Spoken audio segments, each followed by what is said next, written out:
ସେଠି ଯାଇ କହିବିନି ନା ସମସ୍ତେ ବି ଜଣେଇବି ସେ କଥାଟା ଏଇଆ ହେଇଛି। ନାଇଁ ନାଣ୍ଡ ବାବୁ ଅବଶ୍ୟ ରାଗିବା କଥା ସାଧାରଣତଃ ଗୋଟେ ଲୋକ ରାଗିବ କାହିଁକିନା ମୁଁ ତାଙ୍କ ସଂସ୍ଥାରେ ନଥିଲି ମୁଁ ତାଙ୍କ ବିଷୟରେ କିଛି ଜାଣିନଥିଲି ତେଣୁକରି ମୁଁ ଜାଣିଲି ସୁନ୍ଦର ଲୋକ ଜଣେ ସୁନ୍ଦର ଭଦ୍ର ଲୋକ କିନ୍ତୁ ପରିସ୍ଥିତି ପରିବେଶ ତାଙ୍କୁ ଅଭଦ୍ରାମୀ କରେଇଦିଏ। ତାପରେ ମୋ ବାବୁ ବି ମୋତେ ବି ଡାକିଲେ କହିଲେ ପ୍ରତାପ ବାବୁ ଯେତେବେଳେ ସଂସ୍ଥା କରିଛି ମୁଁ ମାଲିକାନା ଚାରା ଭିତରେ ରହିଛି ମାଲିକ ମହାସଂଘ ଭିତରେ ଅଛି ତେଣୁକରି ଏଇଟା ଗୋଟେ ନିହାତି ଶୋଭନୀୟ କଥା ତମେ ଆସ କମେଡି ଆର୍ଟିଷ୍ଟ ମୁଁ ତେଣୁ କରିକି ମୁଁ ଗୋଟେ କମେଡି ହିସାବରେ ତାକୁ ଏ କରି ଦୋଷାରୋପ କରିକି ତାକୁ ସବୁ କହିଥିଲି କିନ୍ତୁ ସେଇଟା ଗୋଟେ ବିରାଟ ରୂପ ନେଇକି ଚାଲି ଆସିଲା ଯାହାଫଳରେ କି ବାବୁ ମାନେ ସେଇଟା ମନ ଦୁଃଖ କରିକି ସେଇଟାକୁ ରହିଲେ ଯାହାଫଳରେ ମୋ ବାବୁଙ୍କ ଉପରେ ପ୍ରେସର ପକେଇଲେ ମୁଁ ଅଛି କିଛି ଅସୁବିଧା ହେବନି ଅବଶ୍ୟ ମୁଁ ବି ଆସିଲି ସବୁ ମାଲିକଙ୍କ କତିରେ ମୁଁ ଥିଲି ପ୍ରାୟ ତେଣୁ କରିକି କେହି ମାଲିକ ବି ମୋର ଖରାପ ନୁହନ୍ତି ନା ମୁଁ ମାଲିକଙ୍କ ପାଖରେ କେତେବେଳେ ଖରାପ ହେଇନି ବାବୁ ମାନେ ଯାହା ଭାବିଛନ୍ତି ନା ଭୁଲ ଆଉ କ'ଣ ସେ ତ ବାବୁ ଯେତେବେଳେ ସେ ବାପ ଆଉ ତାଙ୍କ କତିରେ ଯଦି ମୁଁ ଭୁଲ କରିଛି ବାବୁ ରାଗିଛନ୍ତି ଆଉ ସବୁ ମାଲିକ ତ ମୁଁ ଇଏ କରିନଥିଲି ସେଇ ବାବୁ ଆଗରୁ କହିଦେଇଛି ଗୋଟେ କଥା ତେଣୁକରି ମୋ ମାଲିକ ମାନେ ମୋ ଉପରେ ଦୟାର ହାତ ବଢ଼େଇ ଦେଇଛନ୍ତି ମୋ ମୁଣ୍ଡ ଉପରେ ଯାହାଫଳରେ ମୋ ଉପରୁ ବ୍ୟାନ୍ ହଟେଇ ଦେଇଛନ୍ତି ବ୍ୟାନ୍ ହଟିଗଲା ପରେ ମୁଁ ବର୍ତ୍ତମାନ 25-26ରେ ଯାତ୍ରାଶ୍ରୀ ବିଶ୍ୱ ଦରବାରରେ ପୁଣି ମୋ ଦବଦବା ଜାରି ରଖିପାରିବି କିଛି ଅସୁବିଧା ନାହିଁ ଆପଣମାନେ ଦର୍ଶକ ବନ୍ଧୁ ବି ମୋର ଦେଖିପାରିବେ ଆଉ ଭାଇଆ ମିଡ଼ିଆ ମାନେ ସମସ୍ତେ ବି ଯାଇକିରି ସେଠି ମୁଁ ହାତ ଧରି ପକେଇଲି ଆଉ କ'ଣ କରିବି ମୋ ବାବୁ ମୋର ଯାହା ହେଇଯାଇଛି ମୋତେ କ'ଣ କ୍ଷମା ନା ଛାଡ଼ ସେ ସବୁ କହନି କାହିଁ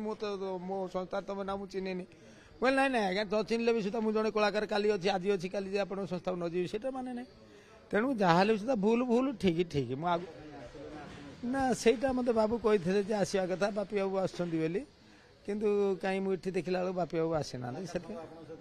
ହଁ ନିଶ୍ଚିତ ସେମାନେ ଅଛନ୍ତି ମୁଁ ଆଗକୁ ଆସିଲି ବୋଲି ଏଠି ଯାହା ସବୁ କହିଲି ତେଣୁ କରିକିରି ଆମେ ସବୁ ସମୟ ଆଗରେ କିଏ ବଡ଼ ଆଉ ସମୟ ହେଉଛି ବଳବାନ ତେଣୁ ସମୟ ହିଁ ତାର ପ୍ରତ୍ୟକ୍ଷ ଜବାବ ଦେବ କିନ୍ତୁ ଆମେ ନା ନିଶ୍ଚିତ ନିଆଁ ନଥାଇକିରି ଧୂଆଁ ବାହାରେନି ନିଆଁ ନିଶ୍ଚିତ ଅଛି କିଛି ଅସୁବିଧା ହେବନି ଅବଶ୍ୟ ମୁଁ ବି ଆସିଲି ସବୁ ମାଲିକଙ୍କ କତିରେ ମୁଁ ଥିଲି ପ୍ରାୟ ତେଣୁ କରିକି କେହି ମାଲିକ ବି ମୋର ଖରାପ ନୁହନ୍ତି ନା ମୁଁ ମାଲିକଙ୍କ ପାଖରେ କେତେବେଳେ ଖରାପ ହେଇନି ବାବୁ ମାନେ ଯାହା ଭାବିଛନ୍ତି ନା ଭୁଲ ଆଉ କ'ଣ ସେ ତ ବାବୁ ଯେତେବେଳେ ସେ ବାପ ଆଉ ତାଙ୍କ କତିରେ ଯଦି ମୁଁ ଭୁଲ କରିଛି ବାବୁ ରାଗିଛନ୍ତି ଆଉ ସବୁ ମାଲିକ ତ ମୁଁ ଇଏ କରିନଥିଲି ସେଇ ବାବୁ ମାନଙ୍କ ମଣିଷ କେହି ଖରାପ ନୁହନ୍ତି ସବୁ ମଣିଷ ଭଲ ନା